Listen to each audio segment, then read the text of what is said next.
Hi and welcome to this week's Wine Buff video. Last week I taught you how to open a bottle of wine with a shoe, so if you've missed that, make sure you have a look at it. It's quite interesting.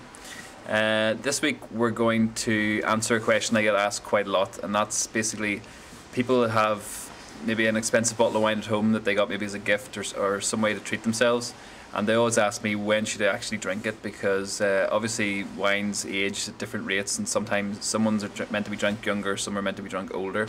So I thought I'd quickly demonstrate how to find out exactly when you should be drinking your bottle of wine at home.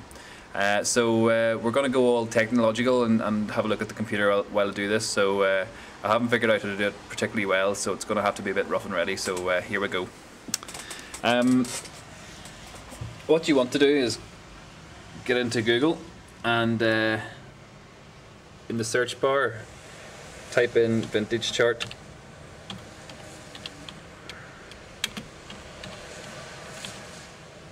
Okay, and hit search, and the first thing that comes up is erobertparker.com, and again click on that.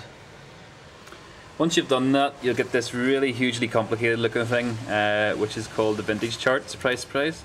And this is what's going to tell us how to determine when we should be opening this expensive bottle of wine that we've got. What you'll see is you've got two axes. You've got the top axis, which tells you the vintage. Now this is the year that's written on the bottle, so ranges all the way back to 92 going up to 2008. And then down the left hand side you'll have the actual regions. So these are expensive regions within Bordeaux, like Margaux, Grave, Pomerol, and then into Burgundy, Rhone, Champagne, etc. If you go down further, it tells you Italy, regions within Italy and America and whatnot. So what you do is you go back, you look at your bottle of wine that you've got at home and you find the year. So say we're lucky enough to have a 2000 bottle of, say, Saint-Emilion. So we've got the 2000 here. So we will keep our finger here. We then look down to the region, which is Saint-Emilion. So we found Saint-Emilion is there. So what we do is we read across Saint-Emilion until we get to 2000, which is here. And then we look at the box. And in the box you'll see two things. You'll see a number, which ranges from 50 to 100. And that sums up how good the year was in general. So 96 is an incredibly high score. Anything in the 90s is very good.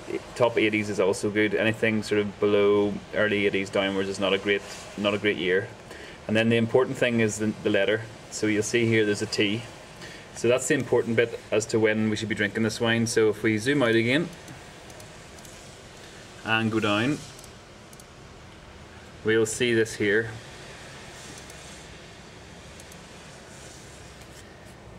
This is basically the explanation of the symbol. So all those letters range from C down to NV. So the one we saw was T. It says still tannic, youthful or slow to mature. So because it's a T, we're not going to be drinking this 2000 wine yet, even though it's 10 years old. So we're going to want to keep that for another while until the next vintage chart's been updated, and then you'll be able to tell whether or not it's ready to be drunk or not. If on the other hand you see the E letter there, you'll see that it's early maturing and accessible and you should be drinking it now, and are ready to drink.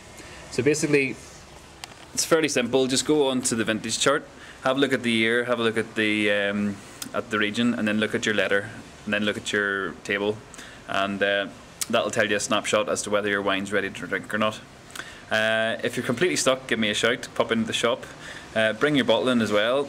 Sure, we can always open it in the shop and test it for sure. And in the meantime, any problems, drop me a line, and don't forget, if you're not on Facebook for the Wine Buff, make sure you get on there. And until next time, cheers!